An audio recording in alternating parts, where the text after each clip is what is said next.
let's start at the very beginning because you were involved in a twist that we didn't even get to see here. First tribal, you got to visit Lulu. Give me a little bit of that. Absolutely. So, I get to the boat, has a little plaque on it, says, you have a vote tonight at the tribal council. Use this. You can use this to cause chaos, or you can use this to build alliances. And I kind of look at the camera. I go, let's cause some chaos. Go over to the boat, get greeted by Sean and Sabaya, but realize very shortly that I do not need to cause any chaos. There's already enough chaos going on at the Lulu camp. And, I was like, okay, I want to build alliances. So somebody gave me this verbiage earlier. I felt like the bellow of the ball was Sean and Sabaya. They greeted me in the water and we just hit it off immediately. And I felt like a really strong alliance building with Sabaya and Sean. I later on tell them about my vote, which I kept secret for the first, a little bit of it, because I wanted to feel everyone out, see who I wanted to be like, hey, I had this vote available. Tell them. And also Emily, she is a bit, she knows she's on the outs. And she came up to me and she's like, we need to figure out a way to get Caleb out. I'm like, okay, you want Caleb out? Let's get Caleb out. I'm just trying to console her. And she was really upset. And so I give her a hug. I kind of talked to her like just woman to woman as a friend. And I felt like I was really the only person out there being a friend to her. And I was like, if this girl makes it past merge, like she's going to know that I was nice to her when everyone else was not so nice. And I ended up voting for Brandon that night because, I saw Emily kind of instigating some things over there. I wanted to keep her in the game and ended up voting for Brandon that night. So you wrote a vote down ahead of time. You didn't sit at the tribal. I have to vote at Tree Mail, and I also sat at the tribal. I got to watch the entire tribal. So you saw Hannah leave. I did. Oh, wow. And I know I've been, praised or, infamous even for my facial expressions through the season. I'm telling you, y'all really missed out on me at that tribal council because oh my God, it was insane. And it went out on for 45 minutes. It was, oh my God. We got Sabaya and Emily going after each other. Then we got Hannah being like, I want a cheeseburger. I was like, this is gold. Where's my popcorn? Can I please have a side of popcorn? This is amazing. Oh my God. We need those deleted scenes with all of your facial expressions. We need the deleted scenes. Well, I can't help but think back to what ends up being the Sifu vote out, but it was our one opportunity to get Bruce out. But Kelly talks you down. How are your feelings about that move now afterwards? I can understand where she was coming from, and it did make sense, but I really, really, really wish that I had pushed a little harder and did a 3-2 or had me, Sifu, and Drew on Brood. Mm-hmm. And then Emily and Kelly on Sifu, and then Bruce can vote wherever Kelly wants. Like that was my ideal, but there's a lot of talk about a ricochet vote. And I really felt like, and kind of got confirmed that if Bruce played his idol, he was going to vote for me. And so I just kind of went into self-preservation mode and was like, I just need to if we're all saying Sifu, we're going Sifu, and I was just really jumbled up and it was hard to execute a plan at that point. Yeah. For the 3-2-1. Yeah. It seems like you obviously are going to throw out Dee's name, but it seems like Katora might have really nailed that in, being the one to run that back. Is this what started your downfall? Katora, yeah, I do think it started my downfall. I also think that, New Bello and I actually, in my perception, I didn't Reba 4, you can watch this right now, and Reba 4 is, it's so obvious that they're together. It was not obvious that they were together. Mm-hmm. And I was kind of working with Drew, Emily, and Austin.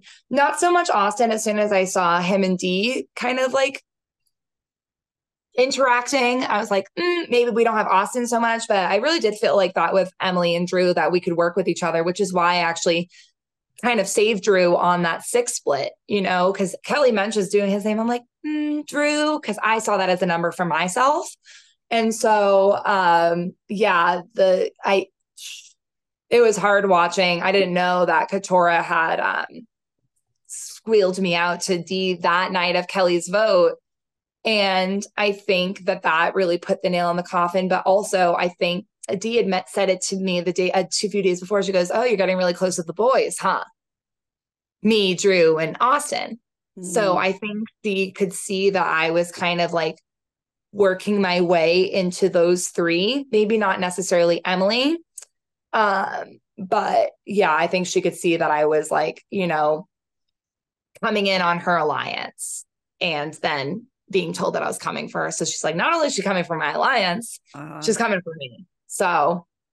Right. So you mentioned this foursome that looks clearly very tight to us. And obviously we know more about the Austin Drew duo and how much hardware they have. But talk to me about what it seemed like to you. I mean, after the swap, you kind of get close with at least Drew. How did it look to you? Me and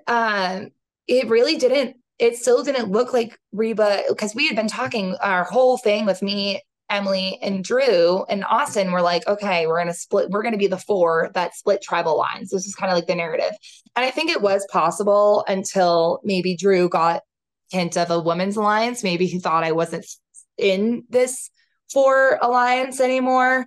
But it didn't look like that to me. And he's like, okay. And I was like, okay, maybe we'll like knock one down from each side until it's us 4. And so that was kind of the plan. It's like the no tribal lines, us 4 will go to the end together. Which was like, I was like, what was fun about that was we were like, nobody will really expect it because we're such a weird group of people to be working together. And so that's what was feeling really good about that alliance that I was in. Right. So you felt good about that group. And then obviously I think you were still close with Kelly. Yeah. So I was like, okay, if Kelly and Katora, and then I have these 3. So I'm kind of able to and then with Kelly and Katora come the other bellows. So I felt like I was in a good place to kind of just be adaptable in case there was any, switches of the tribes or splits or whatever. Like I felt like I was trying to put myself in like the best position to just be adaptable. That was like what was really important to me in the game, and have good social standing with everyone. So you mentioned after you were voted out that you should have trusted your intuition. What was your intuition? What were you feeling? Oh, man. I just want to clear things up too. That was not a blind side. I did not feel like that was a blind side. I was so mad walking down that thing. They had to like console me. I was so mad, not cat in a trash bag mad. I'm pretty animated and my face just goes to this. Like I was seething, and mostly at myself because my intuition was to play my shot in the dark the entire time I was sitting there. And Drew had said something along the lines of, if you're going to be making alliances in this game, you have to trust them when they tell you a vote's going a certain way. He said something along those lines, and that kind of made me be like, okay, like maybe I do have to trust them. Like why it doesn't make sense for, Drew's game or whatever to get me out of the game, because I felt like I was a number for them. I felt like I put myself in a position where I was not super threatening, but Dee felt otherwise. And that's why the vote went the way it did. And, I was just so mad at myself because the entire time I even put my hand on my bag to go play my shot in the dark. And it's not about it hitting. It's about me trusting my gut. And this is a shitty way to learn to trust your gut. And 2, just so they knew that I knew what was up. I don't want to leave the game seeming like I don't know what's going on. I knew exactly what was going on. You can even see me working through that in these confessionals before. Like, I'm trying not to be paranoid. I mentioned it to Bruce. I feel like they're going to throw it my way. And that was really eating up at me. And I just didn't follow through, which haunts me to this day. Well, I have to talk to you about astrology. So you were aware that this season was starting during eclipse season. Yeah. Give me a sense of where that puts your head. Ooh, I'm just ready for wherever. Like I said, like being adaptable and, being in my own energy was really important. So every day I went and swam in the ocean just to kind of clear my own energy. I'm just very sensitive to other people. And so it was really important for me to be like, okay, like other people are going to be super heightened, super paranoid, super like emotionally high. And it's funny that like that lunar eclipse, Hannah quit. Absolutely. 100%. Don't expect at all. Mm-hmm. And so, yeah, I was just ready for whatever. And just knowing that it was really important for me to stay in my own energy, especially during that eclipse time. Did you find that hard out in the elements? No. And this is something I kind of like talked about at the final tribal council, and I put clips of it in my exit interview. But being so close to nature, I feel closer to myself. And so, and being on an adventure, you know, I have all these Sagittarius placements. I have a 9th house stellium. And so, and Fiji runs on my ascendant Jupiter line in astrocartography. Wow. And so leaning into this adventure, leaning into the abundance, leaning into this like fun feeling of just, you know, feeling free, that was like what kept me grounded. And I do feel like I stayed within myself. I can't be anything but myself, but I feel like the, you know, the adventure and having fun and competing was just really, it just embodies a lot of who I am. Well, it was very apparent watching you that you were in it, you were having fun. It was fun to watch you. Yes. Yeah, I had the time of my life out there. Good. Yay. I hope that we get to talk more about the game and astrology. Yeah. I really appreciate your time today. Thanks, Sarah. Have a beautiful day.